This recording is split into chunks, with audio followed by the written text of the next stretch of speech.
Hi guys, welcome to my channel. My name's Samantha and this is the Budget Mum UK.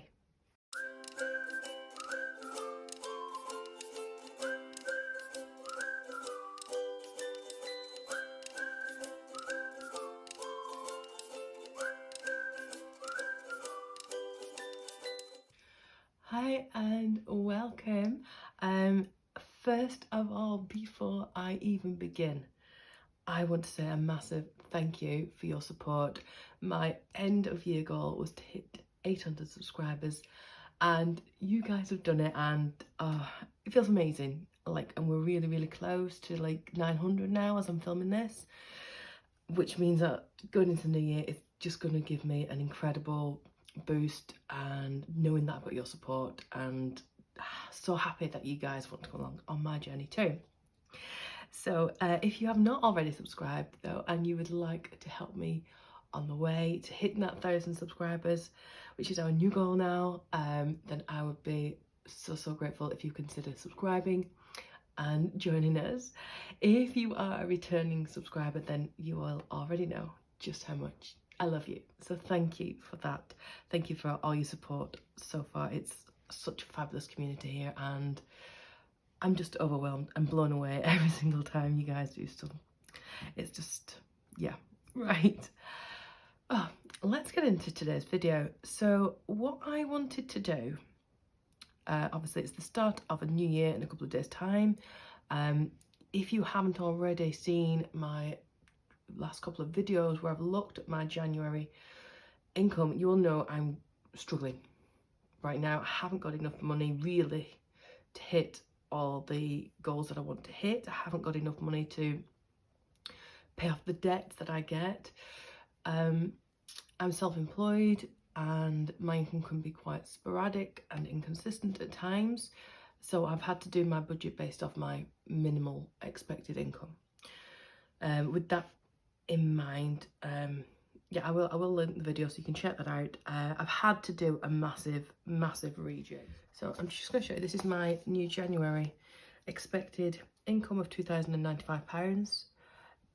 These are all my outgoings. I've had to get rid of so much, like anything that's a treat or, you know, just everywhere I could possibly cut corners, I've cut them right down to the bare bones. So I've now got £1,358 each month going out. I've then taken the remaining amount, 737, divided by 4, which leaves me with 184.25 a month. That's for things like petrol, groceries, any social events and things like that. You know, I've got to be realistic. I'm not going to sit inside for the next 4 months like a hermit. There will be times where I'll, you know, need to go out because it's a birthday or whatever that might be. And I'd rather budget it, even if it's putting a few pounds each week away for it, than just ignore it completely and then get to the day and I'm going in more debt, basically. I've reduced my sinking funds. I'll be honest, I don't even know if I'm ever going to be able to put, or when I'm going to be able to put money in there. I do have my Etsy store, and really I think my plan will be, if I make any sales, that'll go towards those sinking funds, or it's going to go towards my debt, because from that £884.25 I've also got debts to pay for, and I'll look at those in a moment. You'll have seen, or if you didn't know already, I have consolidated my car deposit and my credit card. I've managed to get an interest-free credit card to cover those two things now, so that's a massive relief. The other debts that I had, which was my Very card and just other credit cards and things like that, I used my closing sinking funds to pay those off. So yeah, that's where I'm at. So with that in mind, I really wanted to be organised this year. I started that journey in August. I made so many changes along the way because I had to adapt my budget for whatever reason, and things change. That is life, as you will know. So I wanted to be a bit more prepared and organised maybe this year. I've looked at lots of different saving trackers, saving booklets, all those things, and they look great. I can't afford one. It's not in my budget, so I've made my own. Even the downloadable ones are like silly money, I think. Well, no, fair credit, because if you put, I know how long it's taken me to make these, you know, so if I could afford one, I probably would have done that, but I can't. So I made my own. And these are just what I've printed out, and I'll put into a little booklet, or I'll put it into a file. There's a lot more pages than this that I've done, but for the sake of keeping this to the point and useful for you and relevant for you, I have just printed off a few of those sheets. So I'll show you what I've got and what I'm going to look at today, explain where these come from. If you want some of these, let me know. I can put those on the Etsy store if you want them. I don't know, haven't done yet. Tomorrow is the launch of my new updated Etsy shop. It's still the same shop, but there's so many new things going on there, and lots of things are coming off as well. And I think some of you are going to be a bit upset at some of the things that are coming off. So that's that. So let's have a look at this. We've got my 2022 financial goals. They've got the short-term goals, effectively the things that I would like to achieve within 12 months. So that could be something as simple as paying off, you know, half of my credit card with the 0 interest. It might be something as simple as saving enough for my car insurance so I can pay that all in one go, or something else like, you know, getting my emergency fund up to a certain point. That is the idea of this 12 months one.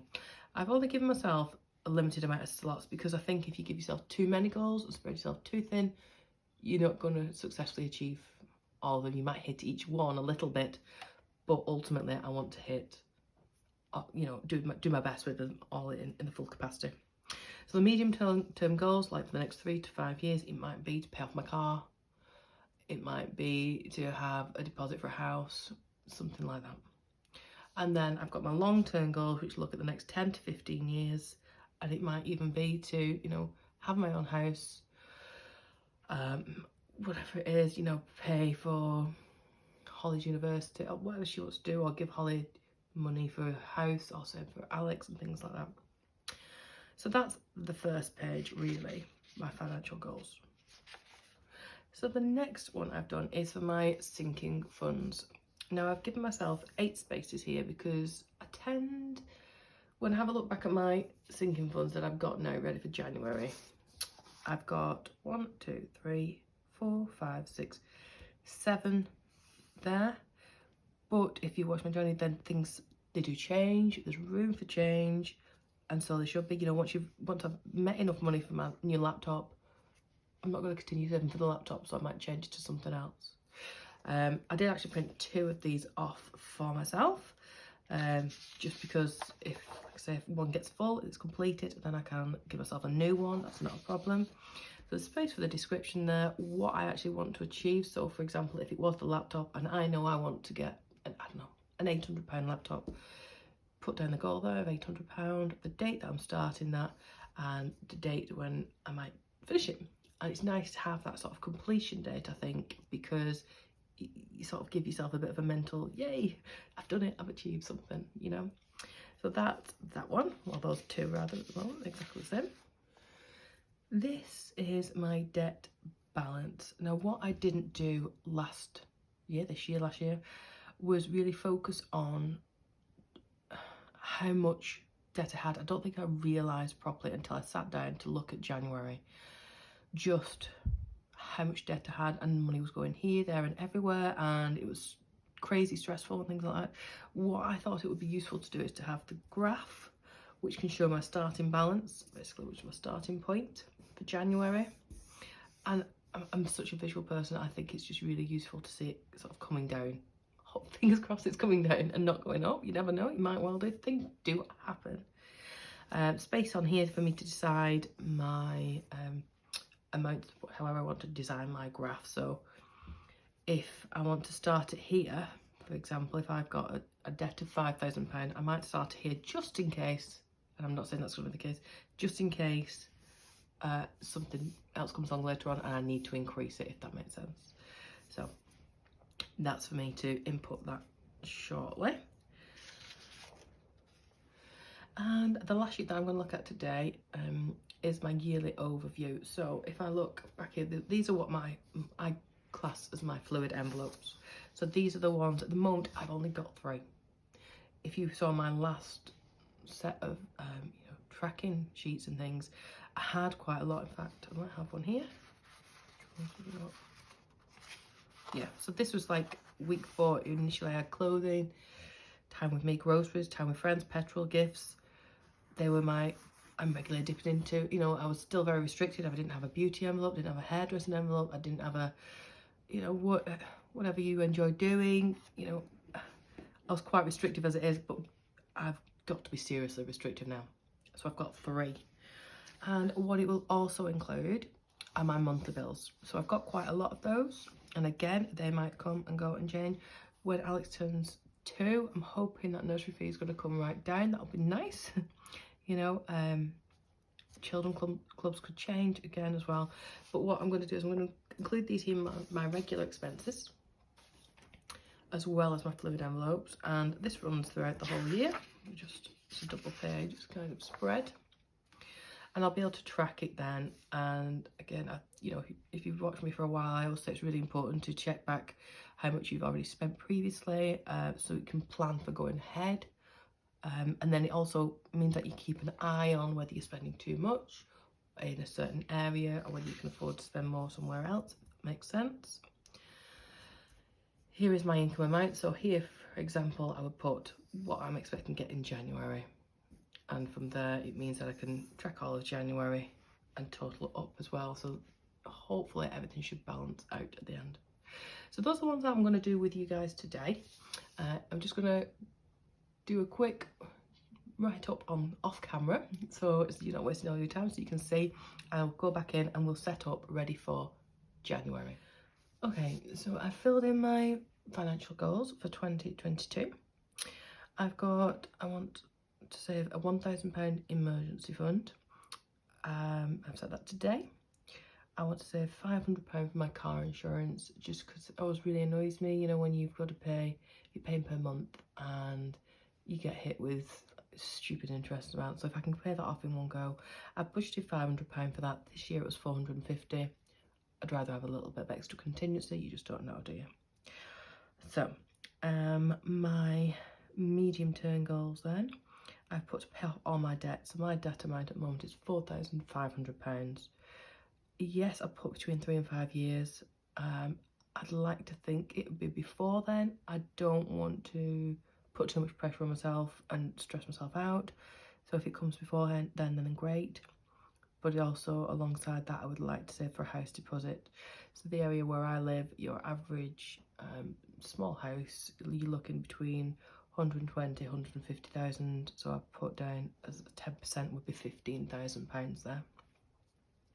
And my long-term goals is to pay off the car, which from the £3,000 deposit, which is over here, plus others. There's 7,000 left, so that would be that amount there.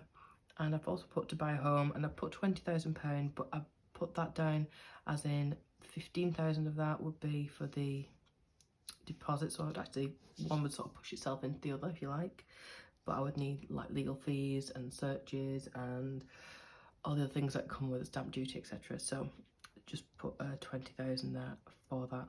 They sound like huge amounts of money, and right now I don't really know how I'm going to do it, but it's having it down on paper is just sort of like that extra motivation for me. So that's those. The next thing is my annual sinking funds. So I've got my emergency. My goal for that is £1,000. Now at the moment I have £170 in that envelope, so it's already started. I'm just going to give that a bit of colour because, you know, why not? And my car itself has already got 80 in there, and again I would like that to hit 1,000 as well. That would cover the car insurance, but also things like the road tax and MOT. MOT itself is already included in part of the deal that I've got, but in case anything goes wrong, or if I need new tyres, or just extra money in there in case I need it, you don't know. Holly, I've given her a goal of saving £500 total, and I've already got 275 in there, and the same for Alexander. I wish I could make those bigger, maybe next year. You know, I'd love to save £1,000 each of those, but There we are. School, I've just put £200 and I've already got 100 in there for uniform or for any trip and things she wants to go on. Gifts at the moment is empty. I would like to save £200 for birthdays or any event throughout the years. Yeah. Laptop, I've got down as 1,000 because the one I like is like an Apple Mac, and that's like really high end, but it lasts and it does really well. It does exactly what I need it for work as well. And then finally, I've put myself a goal of £500 for Christmas. If you watched previously, I saved £350 for Christmas, and I didn't actually manage to spend that. But I'd like to have an extra buffer, and if I'm starting earlier, then maybe I can save more. So that would be nice. So that's those sinking ones sorted. The next one I've got is my debt balance graph, which I'm going to create now, and that is starting point of £4,500. So I haven't put anything in the January box yet because I don't know how much I'm going to pay towards it. I'm just going to quickly fill this in. A bit of colouring therapy might be nice. And I think a bit like those saving challenges and things, it's fun to see them being done. And it's fun being able to it's paid off debt fun. Colouring in the different parts, and then it's that visual reminder, that sort of thing you've got going on there. So that's my starting point. I was going to put it halfway through like I mentioned before, but then when I've counted it up, it just perfectly fits 5,000 there, and my intention is not to get into any more debt. And if I do, I'll just print another sheet off so we can go from there, and that's fine. That's the other good thing about not buying somebody else's like booklet, I suppose, is I could just reprint and whatever. So that's that one. And then I've got my yearly overview, if you can read that there. So I've put my January income of £2,095, my rent £450, council tax, gas, electric, water, Wi-Fi, Netflix, TV licence, insurances, phones, car, nursery and children's club. I haven't yet filled in the town for meat and groceries and petrol because I don't know what they're going to be yet for January. I will, when I come to do my end of month sort of evaluation at the end of January, I'll put those in the total that I've used for that month basically, so I can sort of guide myself that way. And that's it really for today, for setting up my goals. I hope you found those useful and giving yourself some ideas of how you might go ahead about setting up your own goals and things like that. If you've enjoyed this one, I have got a part 2 one planned, which has just got a bit more, delving a little bit more into some of the other documents I've created to help me achieve my goal of being debt free, and starting to save for all those little things that I would love to save for. Let me know if you're interested in seeing that. Yeah, we're so close to January, and I'm excited actually to really get stuck into this. I'm excited to start to make those inroads into my debt, because I feel better about it now that I've got a goal, now that I've got a plan in place. So yeah, thank you so much for your support. If you have liked what you have watched today, I would love it if you would give it a thumbs up or a comment. I do always try and reply to all your comments, and I love all the help, advice, feedback that you give, not just to me, but I know to other subscribers who read those as well. So thank you for that. And yeah, we're at an exciting point on this channel now. We're just so close to hitting that 1,000, and I cannot wait to see where this goes. Have a fantastic day, and I will see you really soon. Bye.